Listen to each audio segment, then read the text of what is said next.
Aku terbangun dengan keringat dingin membasahi tubuhku, tangan gemetar memegang ponsel yang berdering tanpa henti. Panggilan dari ayahku yang selalu menuntut jawaban tentang dekapan kawin di usiaku yang sudah 28 tahun. Tapi malam ini aku harus berbohong lagi karena rahasiaku yang sebenarnya bisa menghancurkan segalanya. Namaku Rina, seorang pengacara muda di Irma Hukum ternama di Jakarta. Hidupku tampak sempurna, karir cemerlang, apartemen mewah di kawasan Sudirman, dan reputasi sebagai wanita tangguh yang tak pernah kalah di pengadilan. Tapi di balik itu semua, aku menyembunyikan sesuatu yang bisa meruntuhkan duniamu. Aku mencintai wanita. Bukan pria seperti yang diharapkan keluargaku yang konservatif dari Jawa Tengah. Ayahku, seorang pensiunan polisi, selalu bilang keluarga kita harus sempurna, Rina. Jangan bikin malu. Dan ibuku, yang sibuk dengan urusan sosial di kampung, tak henti-hentinya mengatur jodoh dengan anak temannya. Kali ini, mereka datang ke Jakarta untuk ulang tahun ayah, dan mereka mengharapkan aku memperkenalkan pacar yang selama ini aku ceritakan bohong. Aku tak punya pilihan. 2 minggu lalu, aku menyewa seorang wanita untuk berpura-pura menjadi kekasihku. Namanya Sinta, seorang seniman relance yang aku temui lewat aplikasi rahasia. Dia setuju dengan bayaran tinggi, tapi aku tak tahu bahwa keputusan ini akan membuka pintu neraka bagi hatiku sendiri. Pertemuan pertama kami di kai kecil di Tamrin. Sinta datang dengan senyum santai, rambut panjang bergelombang, dan mata yang tajam seperti bisa membaca pikiranku. Jadi, kamu butuh pacar palsu untuk keluarga? Mudah saja, katanya sambil menyeduh kopi. Aku jelaskan semuanya, latar belakang keluargaku, bagaimana aku harus tampak normal di mata masyarakat Indonesia yang masih penuh prasangka terhadapku. Kita harus latihan, kataku tegas, seperti sedang mempersiapkan kasus di pengadilan. Kami berlatih dialog, sentuhan tangan, bahkan pelukan ringan. Tapi setiap kali tangannya menyentuhku, ada getar aneh yang aku abaikan. Ini bisnis, Rina, gumamku dalam hati. Malam ulang tahun ayah tiba. Kami tiba di restoran mewah di Senayan. Sinta mengenakan gaun sederhana yang membuatnya tampak anggun. Ayah dan ibu menyambut hangat, tapi mata ayah penuh curiga. Ini Sinta, pacarku, kataku dengan suara mantap. Mereka bertanya banyak, bagaimana kami bertemu, rencana masa depan. Sinta menjawab dengan sempurna, seperti skrip yang kami susun. Tapi saat ayah bertanya, kapan nikah? Jangan lama-lama, umurmu sudah matang. Sinta tersenyum dan memegang tanganku di bawah meja. Getar itu lagi. Malam itu berlalu lancar, tapi saat kami pulang di mobil, Sinta bertanya, kenapa kamu harus bohong seperti ini? Apa salahnya jadi dirimu sendiri? Aku marah. Kamu nggak paham. Keluargaku bisa hancur, karirku tamat kalau ketahuan. Tapi dalam hati, pertanyaannya menusuk. Aku mulai ragu. Hari-hari berikutnya, kami harus tampil sebagai pasangan di acara keluarga lain. Piknik di Bogor, makan malam di rumah saudara. Setiap kali, Sinta semakin masuk ke peran. Dia cerita tentang masa kecilnya di Surabaya, bagaimana dia juga pernah menyembunyikan identitasnya sebagai lesbian karena tekanan sosial. Aku pernah pacaran diam-diam dengan teman sekolah, tapi keluarganya memaksa putus. Aku pindah ke Jakarta untuk bebas, katanya suatu malam di apartemenku. Aku mendengar, tapi tak mau mengakui bahwa ceritanya mirip denganku. Aku ingat masa kuliah di UI saat aku pertama kali jatuh cinta pada senior perempuan. Tapi aku kubur dalam-dalam, pilih karir aman. Sekarang dengan Sinta, batas antara palsu dan nyata mulai kabur. Suatu hari di pesta kantor, rekan kerjaku curiga. Rina, kamu kok jarang cerita soal cowok? Sekarang punya cewek. Wah, modern ya. Tawa mereka seperti pisau. Aku tarik Sinta ke samping, kita harus lebih meyakinkan. Dan tanpa pikir panjang, aku cium pipinya di depan semua. Hati berdegup kencang. Bukan karena takut ketahuan, tapi karena rasanya nyata. Malam itu Sinta pulang, tapi pesannya datang, hati-hati, Rina. Jangan sampai bohong ini jadi bumerang. Aku abaikan, tapi tidurku gelisah. Konflik mulai muncul saat ayah menyelidiki. Dia telepon, Rina, aku cek latar belakang Sinta. Dia seniman. Bukan proesi stabil. Kamu yakin? Aku panik, tapi Sinta tenang. Biarkan aku handle, katanya. Kami bertemu lagi, latihan skenario. Tapi saat itu, dia cerita lebih dalam, aku setuju kerja ini karena butuh uang untuk adikku yang sakit. Tapi aku nggak suka bohong. Aku merasa bersalah. Aku egois. Tangannya menyentuh bahuku, dan kali ini aku tak menarik diri. Getar itu semakin kuat. Apakah ini cinta? Tidak, ini hanya peran.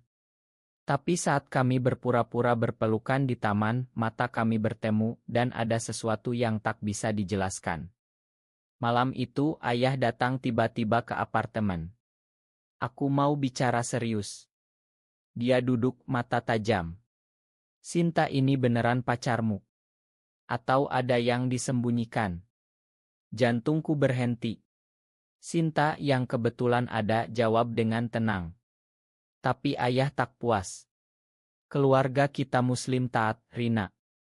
Jangan bikin dosa. Kata-katanya seperti cambuk. Aku tahu kalau rahasia terbongkar, aku bisa kehilangan segalanya. Tapi melihat Sinta membela, hatiku luluh. Apakah aku siap bayar harganya?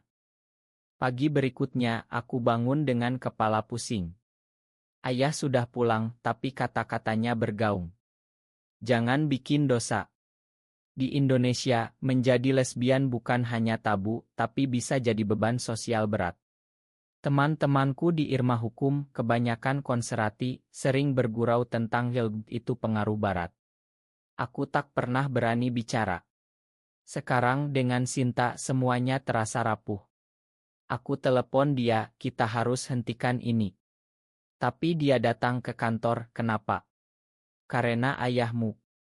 Debat kami sengit. Ini bukan mainan, Sinta. Kalau ketahuan aku bisa dipecat, keluarga tinggalkan aku. Dia balas, tapi hidup bohong selamanya lebih buruk. Aku pernah coba, dan itu menyiksa. Kata-katanya benar, tapi aku takut. Siang itu kami pergi ke KAE, bicara panjang. Sinta cerita masa lalunya, putus asa karena keluarga tolak, pindah kota, hidup sendirian. Aku belajar terima diri meski sakit. Aku iri. Aku masih bergulat dengan diri sendiri. Malamnya ada acara keluarga lagi di Bandung. Kami naik kereta berpura-pura mesra. Tapi di perjalanan Sinta pegang tanganku sungguhan. Ini bukan akting, bisiknya. Aku tarik tangan tapi hati tak bisa bohong. Di Bandung saudara-saudaraku bertanya banyak. Sinta, kamu suka masak? Nanti harus bantu ibu di dapur. Stereotip gender membuatku muak, tapi aku diam malam itu di kamar hotel, kami tidur terpisah. Tapi aku tak bisa tidur, memikirkan Sinta. Pagi harinya, ayah panggil aku sendirian. Rina, aku dengar rumor dari temanmu. Kamu suka cewek. Jantungku jatuh. Siapa yang bocor? Aku bohong, enggak ayah. Itu Itnah. Tapi matanya penuh keraguan. Pulang ke Jakarta aku konfrontasi Sinta. Kamu cerita ke siapa? Dia kaget, enggak ada. Mungkin temanmu curiga. Kami bertengkar hebat. Ini salahmu. Kamu bikin semuanya nyata, jeritku. Sinta pergi meninggalkan aku sendirian. Malam itu aku minum sendirian di bar, memikirkan pilihan. Apakah aku lanjut bohong atau hadapi kenyataan? Besoknya, Sinta datang kembali. Aku nggak mau tinggalkan kamu sendirian.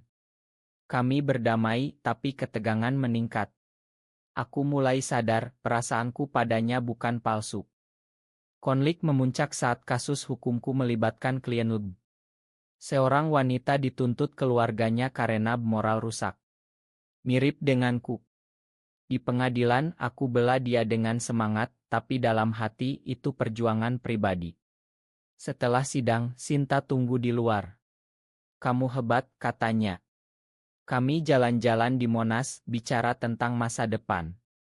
Kalau kita beneran pacaran, apa yang terjadi, tanyanya. Aku diam takut. Tapi ciuman pertama kami di sana, meski ringan, membuat dunia berputar. Bukan akting. Tapi keesokan harinya ibu telepon. Rina, ayah sakit. Datanglah. Aku panik bawa Sinta. Di rumah sakit, ayah lemah. Janji padaku, Rina. Hidup benar. Aku nangis, tapi tak bisa janji. Sinta dukung aku, tapi tekanan makin berat. Keluarga mulai curiga lebih dalam. Saudara perempuanku, Lina, konfrontasi. Kamu lesbian ya? Jangan bikin malu keluarga. Aku tolak, tapi dia ancam cerita ke semua. Malam itu aku putuskan hentikan kontrak dengan Sinta. Ini terlalu berbahaya. Tapi dia balas, aku sudah jatuh cinta padamu. Kata-katanya hancurkan hatiku. Aku coba lupakan, tapi tak bisa. Kerjaanku terganggu, kasus kalah untuk pertama kali. Bos marah. Okus, Rina. Di rumah, sendirian, aku renungkan. Apakah layak bayar harga untuk kebahagiaan? Sinta hubungi lagi, kita bicara. Kami bertemu di pantai Ancol. Angin laut bawa kenangan. Aku nggak mau bohong lagi, katanya. Aku akui, aku juga cinta kamu. Tapi realita datang, ayah pulih, tapi dia selidiki Sinta. Temukan bahwa kami disewa. Ledakan. Ayah marah besar, kamu bohongi keluarga. Dan ini. Dosa. Aku diusir sementara. Hidupku runtuh. Teman kantor gosip, karir terancam. Sinta dukung, tapi aku salahkan dia. Ini karena kamu. Kami pisah lagi, penuh luka. Hidup tanpa Sinta terasa hampa. Aku tinggal di hotel kecil di Kemang, hindari keluarga. Telepon dari ibu, pulanglah, Rina. Ayah marah karena sayang. Tapi aku tahu mereka tak akan terima. Di kantor, rekan-rekan mulai jaga jarak. Rumornya kamu. Gai, tanya satu. Aku bohong lagi, tapi lelah. Malam-malamku diisi mimpi buruk, kehilangan segalanya.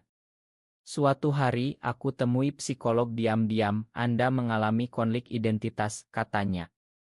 Bicara tentang tekanan masyarakat Indonesia, di mana undang-undang tak lindungi LGBT dan keluarga jadi hakim.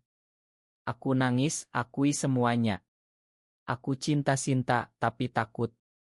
Psikolog saran, hadapi perlahan. Tapi waktu tak banyak. Ayah panggil rapat keluarga. Aku datang sendirian. Ceritakan yang sebenarnya, katanya tegas. Aku hampir akui, tapi Lina potong, dia lesbian, ayah. Aku lihat bukti. Oto kami berpelukan. Ruangan meledak. Ayah kecewa, kamu hancurkan keluarga. Ibu nangis. Aku pergi, hati remuk. Sinta hubungi, aku dengar. Ma. Kami bertemu lagi di Kailama. Ini akhir, tanyanya. Aku geleng, tidak. Aku mau coba. Kami rencanakan aku akan bicara lagi dengan keluarga, tapi butuh waktu. Tapi momen itu rusak saat mantan Sinta muncul. Namanya Maya, seniman juga. Sinta, kamu bohongi aku untuk dia. Maya marah, ungkap bahwa Sinta pernah janji setia padanya. Aku kaget. Kamu bohongi aku, jeritku. Sinta, jelas itu masa lalu. Aku putus sebelum kenal kamu. Tapi keraguan muncul. Apakah ini pengkhianatan? Kami bertengkar lagi. Kamu sama saja bohong untuk uang, kataku. Sinta pergi, tapi kali ini mungkin selamanya. Aku renungkan, apakah cinta ini layak? Di tengah kekacauan, kasus hukumku tentang klien menang. Itu beri kekuatan. Aku telepon Sinta, Ma. Ayo bicara. Tapi dia tak angkat. Aku cari ke studionya di Jogja, tapi dia hilang. Pencarian membawa aku ke Surabaya, kampung halamannya. Adiknya sakit dan Sinta pulang. Aku datang temui keluarganya. Saya teman Sinta, bohongku. Tapi Sinta kaget. Kenapa kamu datang? Kami bicara di taman. Aku nggak mau kehilangan kamu. Dia akui Maya itu masa lalu, tapi aku takut ulangi kesalahan.